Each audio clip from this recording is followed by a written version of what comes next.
लोकसभा में एमपी बैठा हूँ, मतलब जब वो माइक ऑफ करना चाहते ऑफ कर देते हैं, राइट।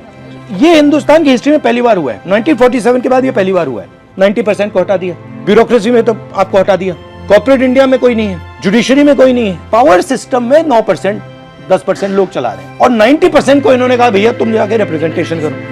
हमको फेंका गया है, मारा गया है, काटा गया है या कुछ भी नहीं किया गया तो कम से कम चुप रहने को हमेशा कहा। और ये काटने का हथियार कौन सा है? पेट्रियार्की, नफरत, हिंसा। इसमें शर्म का क्या रोल है? शर्म is also a part of patriarchy, जहाँ पर हमें ट्रेनिंग दी गई है। How does it work? ये कैसे काम करता है? अगर किसी को ताकत देनी है तो किसी से ताकत छीननी पड़ेगी। लीजिए आप राजनीति में सफल हो गए और आप जो आपको राजनीति में चाहिए था हो गया, आप पावर स्ट्रक्चर में आ गई, शर्म गायब हो जाएगी।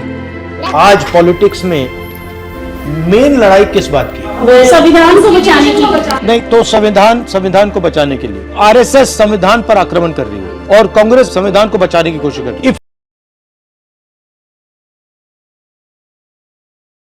बहुत सारे लोग कर रहे हैं पॉलिटिक्स, कई सारी महिलाएं हैं भी ऑलरेडी, तो वाई अस? तो उस रेज का रियलाइजेशन कि हम पिछड़े हैं, हम सेकेंडरी हैं, हमारे पास सच में कुछ नहीं है, हमको धुतकारा गया है, हमको फेंका गया है, मारा गया है, काटा गया है या कुछ भी नहीं किया गया तो कम से कम चुप रहने को हमेशा कहा। और ये काटने का हथियार कौन सा है? पेट्रियार्की, नफरत, हिंसा। इसमें शर्म का क्या रोल है? शर्म is also a part of patriarchy, जहाँ पर हमें ट्रेनिंग दी गई है। How does it work? ये कैसे काम करता है? अगर किसी को ताकत देनी है तो किसी से ताकत छीननी पड़ेगी और ताकत छीनने के लिए आपको कुछ सिखाना पड़ेगा। तो शर्म वो एक एलिमेंट है जो महिलाओं को, औरतों को सिखाया गया है इस बात के लिए कि तुम्हें ताकत क्यों प्रैक्टिस नहीं करनी है, क्योंकि तुम्हारा गहना तो शर्म है। और उस शर्म की वजह से आते हुए भी, जानते हुए भी, समझते हुए भी हमें लगता है ये हम कर नहीं सकते। मान लीजिए आप राजनीति में सफल हो गई और आप जो आपको राजनीति में चाहिए था हो गया, आप पावर स्ट्रक्चर में आ गई, शर्म गायब हो जाएगी?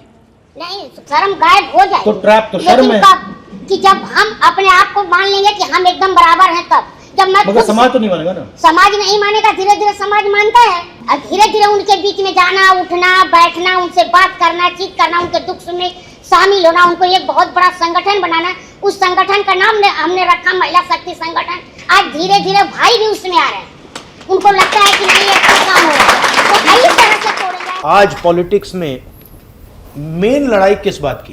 संविधान को बचाने की। नहीं तो संविधान को बचाने के लिए आरएसएस संविधान पर आक्रमण कर रही है और कांग्रेस संविधान को बचाने की कोशिश कर रही है। If we are protecting one book, which book are they protecting? Manusmriti. So they are protecting Manusmriti, we are protecting constitution, right? But हम लोग कह रहे हैं कि भैया आप कॉन्स्टिट्यूशन को मार रहे हो। डायरेक्टली तो नहीं मार रही। मोदी ने ये तो नहीं कहा कि भैया मैं कॉन्स्टिट्यूशन को खत्म कर दूंगा। तो ये इनकी स्ट्रेटजी क्या है, कैसे कर रहे हैं? Okay, very good. ये इंस्टीट्यूशंस को कैप्चर कर रहे हैं। इंस्टीट्यूशंस कैप्चर करने से क्या होगा? 1947 में गांधी जी ने और कांग्रेस ने क्या कहा? रिप्रेजेंटेशन जो होता है और पावर जो है वो एक साथ चलेंगे, ठीक है?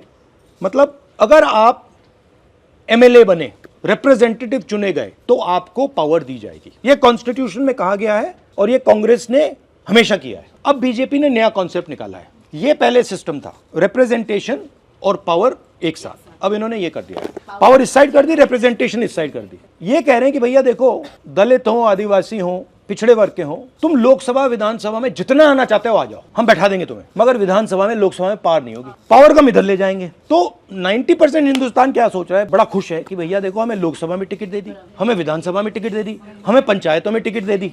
और इन्होंने क्या किया? इन्होंने ये कर दिया, उसमें कुछ है ही नहीं, वो खोखला है। वो पार्लियामेंट से उन्होंने पूरी पावर निकाल दी। कहाँ डाल दी पावर? उन्होंने पार्लियामेंट से निकाल के इंस्टीट्यूशंस में डाल दी, ब्यूरोक्रेसी में डाल दी, अदानी अंबानी के हाथ डाल दी, सेबी में डाल दी। हाँ, तो और ये सेपरेट कर दिया। अब 90% इंडिया इसके लिए लड़ रहा है। उनको समझ नहीं आ रहा कि भैया यहाँ कुछ है ही नहीं। लोकसभा में जो एमपीज हैं, मैं उनसे बात करता हूँ, बीजेपी के एमपी से, दलित, ओबीसी, आदिवासी एमपी से, मैं उनसे कहता हूँ भैया आप आ गए मगर आपको कुछ मिला? कहते राहुल जी यहाँ पे तो हमारी बात नहीं सुनते, बैठा रखा है। कास्ट सेंसस का क्या लॉजिक है?